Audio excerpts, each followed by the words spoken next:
Here's a sketchbook. I'm about halfway through at the moment. I just wanted to flip through and talk about as much for my own benefit as anyone else's. I've recently been interested in just the aesthetics of traditional tattoos, and I've been just sort of imagining some tattoo ideas and experimenting with that method, that visual language, I suppose, and just exploring tiny little amusing images. So I've got a few things here. Got a sausage on a fork with a scroll around it rather than a dagger. I was quite pleased with this apple core. It's so simple, such a simple idea. Just a few lines.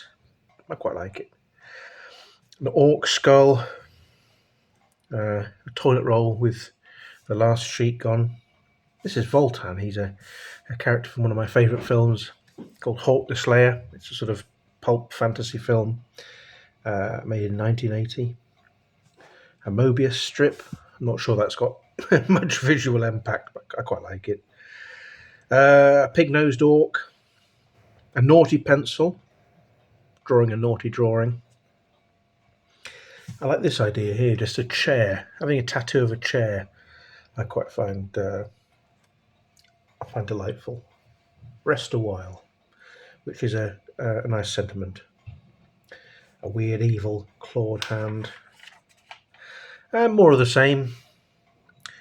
These are my family's names. And every so often I think about how I might go about laying out a tattoo with their names on it, which I may do at some point.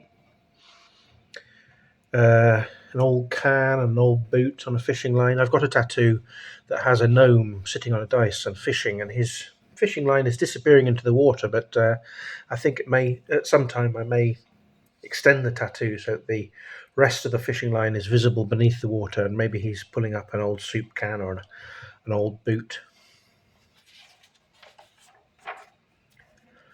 Some other ideas. We've got a 1980s Space Marine here from Warhammer 40,000 Rogue Trader. Another old can. A grave with a cool S on it. Mind how you go on a toilet roll. That made me laugh. I don't know why.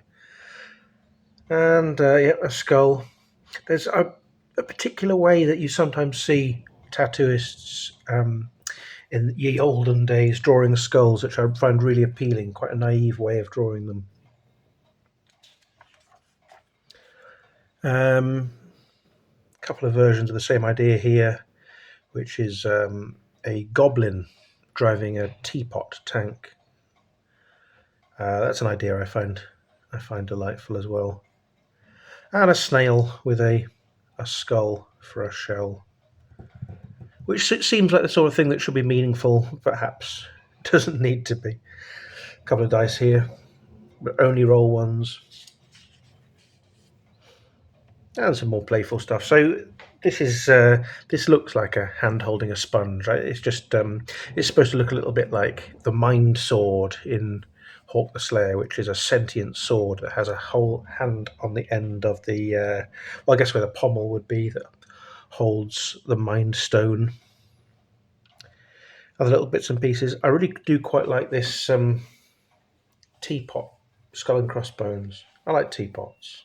They're fun to draw, and they've got they're very recognisable as well. I think that's the thing with these tattoos. You want whatever you draw to be instantly recognisable.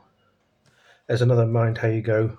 It's just there's one sheet left on the toilet roll, which I think is a nice little urge to caution, isn't it? And a Cornish pasty. Cornish pasties we'll come back to later. Here we are. More teapots and skulls. Brew till death, which is a bit of a weak pun. I think I'd prefer just the teapot and skull on its own without the slogan, really. A few more little bits and pieces. This is an idea I come back to later on, which is another teapot. It's a teapot. What do you call that? A morning star, a mace, a flail. Some pencily wizards. A more colourful page here. I think I'd bought some coloured pencils by this point, and haven't used coloured pencils in years, but I've really enjoyed it actually. This makes me laugh. Just the a boot with some flowers, heavy metal. Goblin tank again, an orc skull with some mushrooms growing from its eye, and these are two portraits of my dog Tony. He's a whippet. This is a sort of adaptation of the famous. It's a very classic tattoo, a crawling panther in this particular shape, and I've just adapted it to be a crawling whippet, a little less menacing, and an orc's hand. Pointing fingers again. More doodling. I quite like this idea, the idea of a dice unfolded so its net forms a cross. More orc skulls. And then this idea again, just worked up a little bit. A knife and a sausage. I think this one is there's a brilliant artist called Sean Arberg who often does knives and sausages. Here he is again, rest a while, the chair, and the teapot again. And a really big, bold, quite naive orc skull with a mushroom. Treasure chest, more skulls and cans of beans. I rather like this one. This is a dagger going through a pasty with a few. Instead of drops of blood, you've got drops of gravy, of course. And then I quite like these sort of old-fashioned, sort of 17th century quotes, but being presented in a whimsical way, so that the worm in an apple core, all is dust, and a sun here. You and I are Earth, which is taken from an old plate, I think, a 16th century, 17th century plate that was uncovered from the Thames. Dunce's cap. The cool S again on a gravestone. A very quick and scribbly picture of an orc, sort of based on the one from Hero Quest. Another orc skull over here. I live in Pershore, which is famous for its plums. So sun's out, plums out.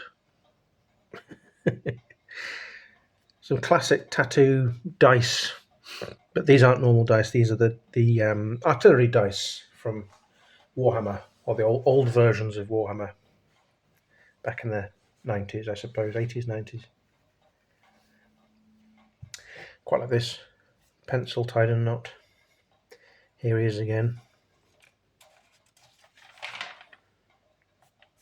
Another pencil in a knot, a sort of chaotic helmet, sort of again, a bit more Warhammer going on. And this I rather like as well, just the pencil through the eye of the skull, drawing the cool S. This is just an old Hero Quest orc that I'm just doodling.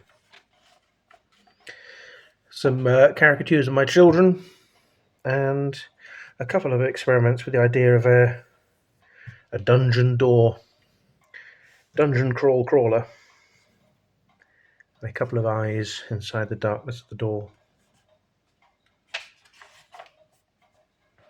And a slight refinement of that idea again. A knight's helmet. Another teapot. I like the idea of having just heavy metal written under something that is not very heavy metal at all.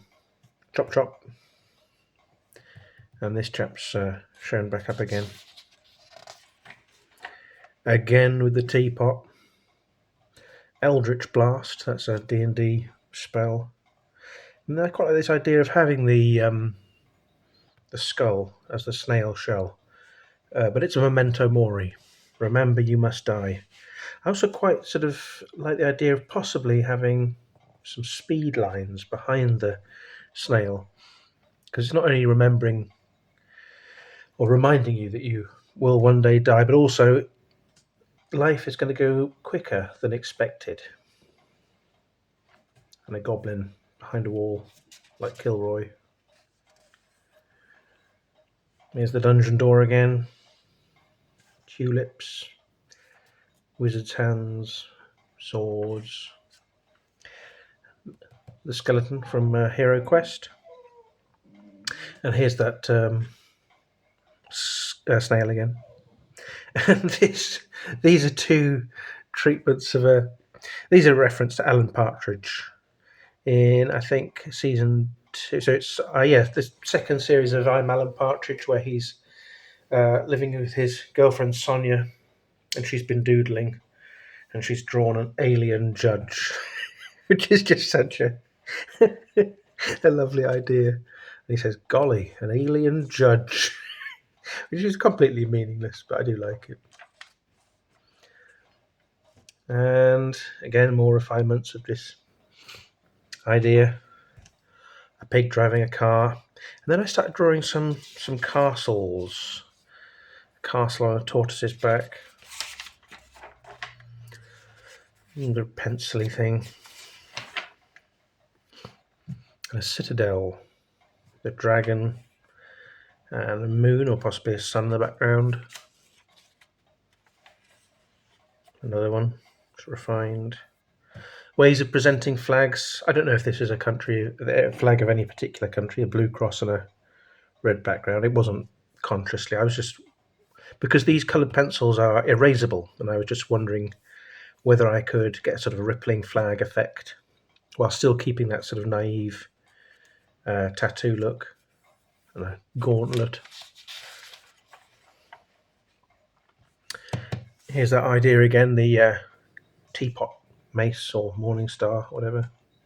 Another tulip. And this is the last page I've got to at the moment. I've just finished this. It's a sort of castle, citadel sort of thing. I still feel I've yet to really get to grips with the naivety that you see in some of the really beautiful old tattoos, where they really just sort of abandon ideas of perspective, and there's a real sort of immediacy and primitive quality to them. What I like about this is the way that there's a sort of shifting perspective. You're looking up at this side and you're looking down at this side, and there's this continuity of the staircase I really like. There's a strangeness to it. This way of depicting the craggy rocks beneath the castle, I've sort of pinched from an old picture I saw of a very old tattoo, but I'm not sure. I think this needs to be a bit craggier. It's a bit sort of rounded and cloudy, maybe. Anyway, that's where I am at the moment with this particular sketchbook. It's a very cheap sketchbook from Asda, very thin paper, which is really why I'm only drawing on one side of it, which I was always told off when I was young for only drawing on one side of a sketchbook. But now I'm 44, I can buy my own sketchbooks and waste as much paper as I like. Anyway, well, thanks for watching that. Thank you. Bye-bye.